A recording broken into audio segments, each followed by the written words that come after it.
What was the space you were in, like mental space क्या था जिसमें आप थी जब आप इतना कुछ, because everything all these things make you develop inside. आप अपने अंदर उतरते हैं, आप अपने आप से बात करते हैं, अपने आप को पहचानते हैं और अपनी एक दुनिया रच लेते हैं अपने अंदर। तो एक बाहर की दुनिया थी जो थोड़ी फ्लैम्बॉयंट है, जहाँ आपको सबको इंगेज करना है, चकाचौंध है, रोशनी है, बड़े बड़े फिल्म स्टार्स के साथ आप खड़ी होती हैं। और दूसरी तरफ ये दुनिया है जो बहुत रिक्लूसिव है। कैसे होता है ये? एक्चुअली आई थिंक एक बहुत ही पॉपुलर न्यू एज सेज हैं जिन्होंने अभी अभी रिसेंटली कहा भी है कि जो भी आप एक्सपीरियंस करते हो वो अंदर आपके अंदर से होता है। तो अगर एक डिप्रेस्ड इंसान है तो वो बाहर की दुनिया को एक डिप्रेस्ड नज़रिए से देखेगा, अगर एक खुश इंसान है तो वो बाहर की दुनिया को एक खुश नज़रिए से देखेगा। सो whatever's internal, whatever's happening inside of you is very important. उसको पहचानना बहुत ज़रूरी है। स्पिरिचुअलिटी क्या होती है? Spirituality is actually a quest, it is seeking how much you want to know, what you want to seek. और बाय नेचर हम सीख करना चाहते हैं, मतलब ह्यूमन इंटेलिजेंस चाहती है कि हम ढूंढें या हम सीख करें, या क्यूरियोसिटी होती है हम कुछ क्वेश्चंस के आंसर्स पता करें। तो I think spirituality is a recurring and continuous quest. तो I think spirituality happen to me when I was only 13 years of age. मैं बहुत बीमार बच्चा थी। I know that I am on your show, I have accepted that I was a dyslexic child, but I was also a very frail constitution, मतलब बहुत ज़्यादा कमज़ोर week child, जिसको कभी कभी रोज़ एक, जब बहुत छोटी थी तो आई थिंक 2 न्यूमोनियाज़ हुए थे। My mother had to give me 2 tablet every day and everything. वो भूल भी चुकी हैं कौन सी दवा मुझे देती थी। So all of that was happening and अगर मुझे कोई बुखार भी होता था तो वो 3-4 महीने तक चलता था, एंड कोल्ड वगैरह बार बार आता था।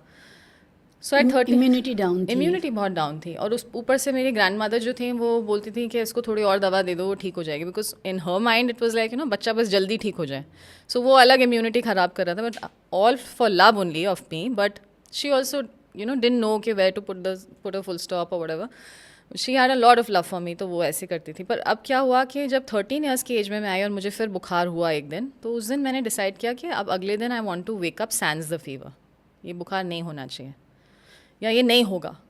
सो mindfully I became strong on my own, and the next day when I woke up the fever was gone. So how it happened I have no idea, but I got very interested.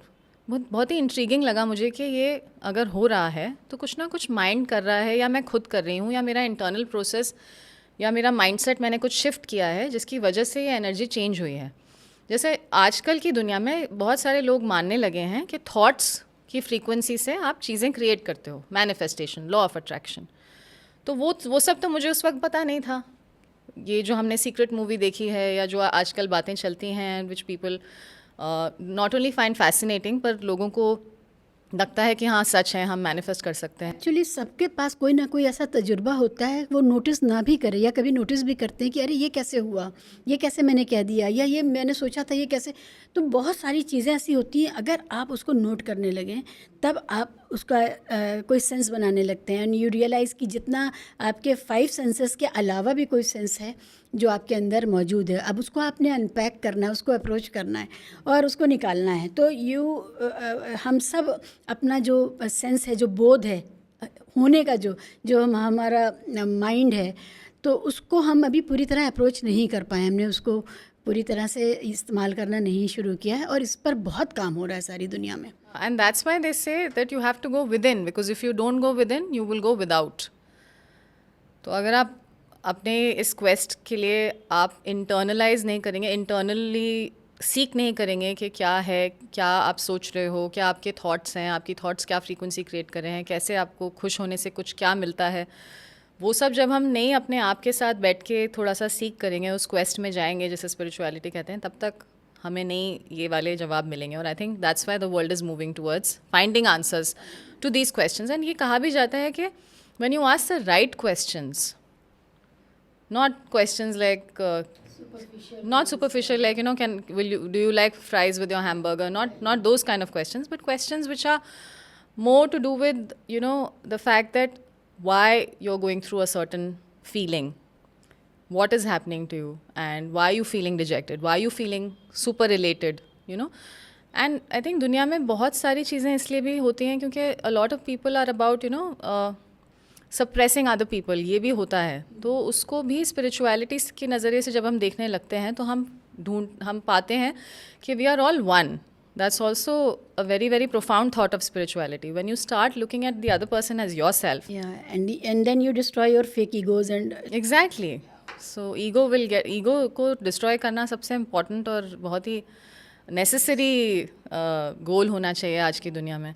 that is standing between the two human beings and between the compassion that one should have between the two humans. तो जैसे आपने अभी कहा interview से पहले ही जब हम मिले थे अभी जब आपने कहा कि मुझे इनएनिमेट चीज़ों से भी प्यार है, मुझे उनके साथ भी एम्पैथी होती है. एम्पैथी होती है मुझे. मतलब for this diary, for the plate I am using, for the cup, I don't want to put them into the dishwasher all the time. कभी मुझे लगता नहीं मुझे हाथ से इनको साफ़ कर लेना चाहिए, मुझे डिशवॉशर में नहीं डालना है हर बार. It has to go through a very rigorous cycle. तो उसमें सैनिटाइज भी होता है, गर्म पानी and all that. So I just start feeling it. फिर एक चीज़ और होती है कि I want to put things together. Like अगर कप का एक सेट है तो मैं चाहूँगी ये अपने साथियों के साथ रहे. आई डोंट नो, पता नहीं ये क्यों होता है कि नहीं इसको अलग क्यों कर दें, ये अपने साथियों के साथ बेहतर रहेगा. पता नहीं, मतलब ये बहुत स्टूपिड है कि एक कप है और उसके लिए भी मैं इस तरह से सोच रही हूँ, लेकिन बहुत, और मैं मजबूर हूँ इस बात से. I don't say this. आप ही की तरह मेरी एक फ्रेंड होती थी लेडी श्री राम कॉलेज में जब मैं पढ़ती थी. वहाँ पे गेट के जस्ट बाहर राइट हैंड साइड पे 2 पोस्ट बॉक्सेस होते थे जो थोड़े डिस्टेंस पे थे. और मेरी फ्रेंड हमेशा कहती थी सोच वो 2 पोस्ट बॉक्सेस दोनों एक साथ खड़े हैं पर वो कभी मिल नहीं पाएंगे. तो she use to empathise for the post boxes also. But that empathy I guess is very important. और जब क्या आप इंटरेक्ट भी करते हो अपने डिवाइसेस के साथ या अपने आसपास की चीज़ों के ये साथ? हो जाता है कि I look at it as if ये कोई जानदार चीज़ है ना. तो और ये बेवकूफ़ी है शायद, पता नहीं, या पानी के साथ मेरा अजीब सा रिश्ता है. पानी अगर मिसयूज़ हो जाए, वेस्ट हो जाए, तो मुझे इतना गिल्ट हो जाता है कि बस मैं परेशान हो जाती हूँ. और मेरे यहाँ जो भी मुझे हेल्प करने के लिए लोग हैं या मेरी फैमिली है, सबको मैं पानी के लिए इतना परेशान करके रखती हूँ कि पानी नहीं बर्बाद करना है. वो उसका वजूद पूरा आपके लिए खर्च हो रहा है, आप उसको बर्बाद कैसे कर सकते हैं. तो it's a very interesting thing that you mention water, क्योंकि पानी की बहुत मेमोरी भी होती है. पानी कहाँ से चल के कहाँ आता है आपके पास, फिर आपके आरओ में घुसता है और फिर वहाँ से आपके ग्लास में आता है. तो पानी इतना ट्रैवल करके आया है. पानी अपने साथ बहुत सारी मेमोरीज़ लेके आता है. और कई सारे स्पिरिचुअल डिसिप्लिन्स में आप देखेंगे कि पानी को एक हीलिंग मीडियम माना जाता है, जिसमें कि आप एक ग्लास में पानी भर के और आप उसको एफर्मेशंस दीजिए और फिर आप उसको ग्रहण करें, तो वो आपकी एफर्मेशंस जो हैं वो ट्रू होने लग जाती हैं. इसी तरीके से सिल्वा माइंड टेक्निक है एक, उसमें एक मेथड है जो मेरी फ्रेंड ने मुझे बताया, जिसमें कि आप रात में सोते समय एक ग्लास में पानी भर के रखिए अपने बेड साइड पे. आपने जब सब कुछ कर लिया, सब कुछ सारे आपके काम हो गए, अब आप सोने वाले हैं, तब आप उस ग्लास को उठाइए और आप उससे बस बोलिए this is all it takes to find me the solution, और this is all it will take to find me the answer to this. चाहे आप कोई सवाल पूछना चाहते हैं, चाहे आप कोई आउटकम लेना चाहते हैं उस पानी से, वो आप उसको बोल दीजिए और आधा ग्लास पानी आप पी के और बिल्कुल सो जाइए. फिर आप उस पानी के ग्लास को रख दीजिए कवर करके.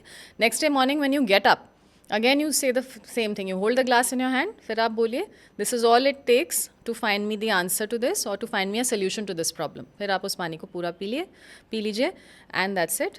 आप ये 2-3 दिन करिए और आपको इसके रिजल्ट्स मिलने लगेंगे. आपको वो आंसर मिल जाएगा या कोई सोल्यूशन मिल जाएगा. This is actually a Silva mind technique. तो पानी के साथ अगर आपका ऐसा रिश्ता है, I think it's very good and I'm sure a lot of people would be excited to try this technique. Good you mentioned it in detail. Good you mentioned it, that the process and the method. I'll try.